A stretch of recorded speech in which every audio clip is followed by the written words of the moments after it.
So how has this project made you think about your local environment? We eat too much. You eat too much. What do you mean by you eat too much, Aoife? We should be eating things like apples without the rest of this. Okay. Or like potatoes without being turned into Fried. just like potatoes. Okay. Not fried potatoes, just potatoes. So Mashed potatoes. tell me a wee bit more about what you think you've learnt about your local environment. It's bad. In what way is it We create bad? so much waste. You create so much A waste. lot of waste. A lot of waste. What type of waste do you think you create too much of? Plastic. Plastic. Unreusable. It's like, this is reusable, but that isn't. So do you think the local environment is better off today than it was 100 years ago, or worse? No way. Way better. It's What worse. do you think? So do you think 100 years ago they'd create this in Mingulay? No. Maybe in 2 weeks of fish bones, maybe, but this, no.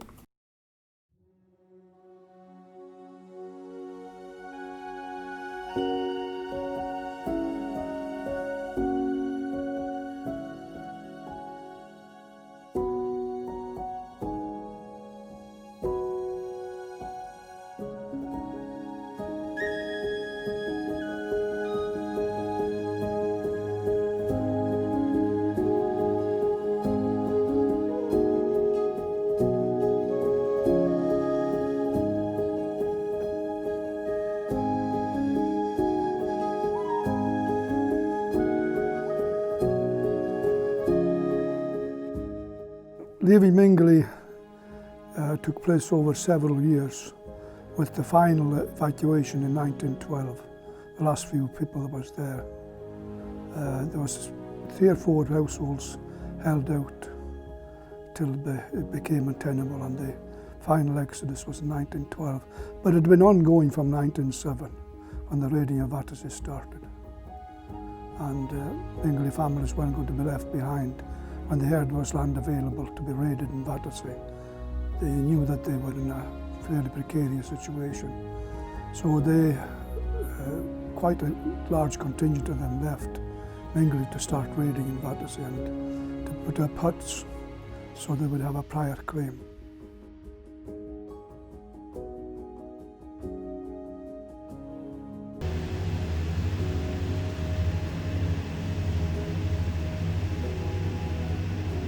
It was too dangerous for climbing the cliffs. Not like the Mingulay people used to do. They used to go down the cliffs and for the birds and the eggs. They used to eat a lot of seabird eggs and all. But it was bad enough climbing from the boat up the shore to get ashore in Mingulay. That's the only climbing I did.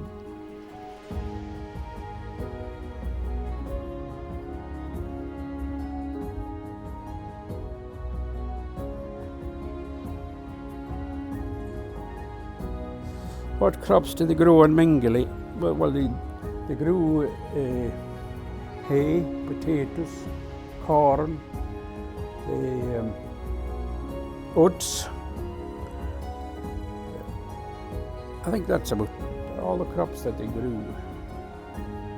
For breakfast would be mostly porridge or oatmeal.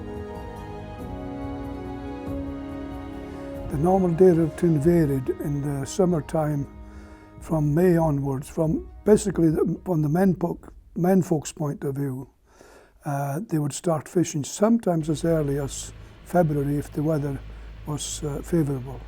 But generally it would March before they would start with the long line fishing on the 60 fathom line west of Mingulay and on the place called the Screep Vine, the Fair Bank, the Fair Strip south of Barra Head.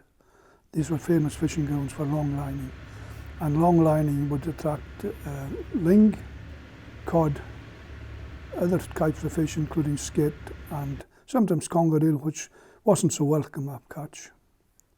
That catch was taken in and split and salted and dried and then quite often exported.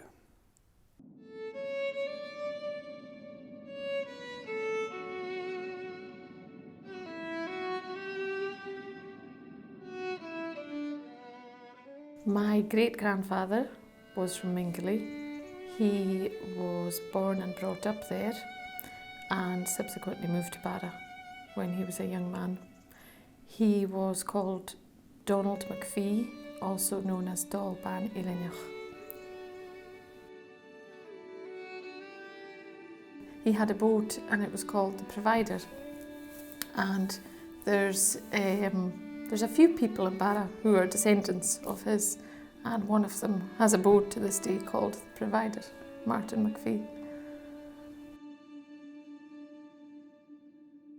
He was a fisherman, and that one night, it was a stormy night, and he took shelter in Barra, and it was that evening that he met a young lady from Breivik, and he then married her and settled in Breivik with her.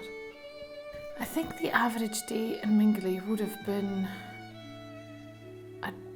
quite a hard one, in that it was all very physical work they had to do. They were working the croft, they were fishing.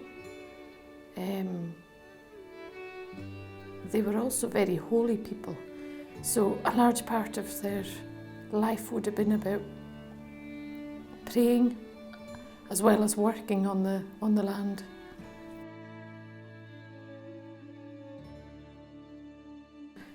The biggest problem was berthing the boats. It was very difficult for them because of the swell in Mingulay between the islands. There's a big swell, so it makes landing boats coming in and out. It makes it hard for them.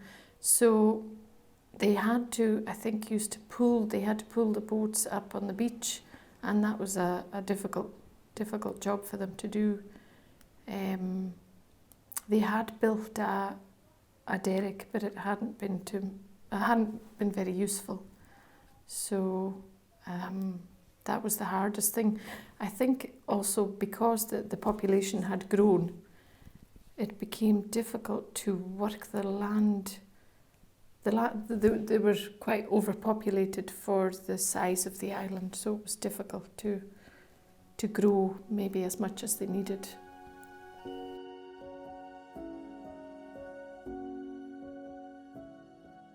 Well, when you think of it, there wouldn't have been an awful lot of daily waste then, certainly not compared to today's standards. Everything, they were good at using everything they could in terms of whatever they ate, whatever the animals, there'd be a use for everything. So the issue with sanitation would have come from the houses being very close together. And I read that they used the beach, for toileting, and to try and so that the beach would come in and wash away, any waste. But there wouldn't have been a lot of human waste. Would have been the only waste really that was there, because they didn't have very much.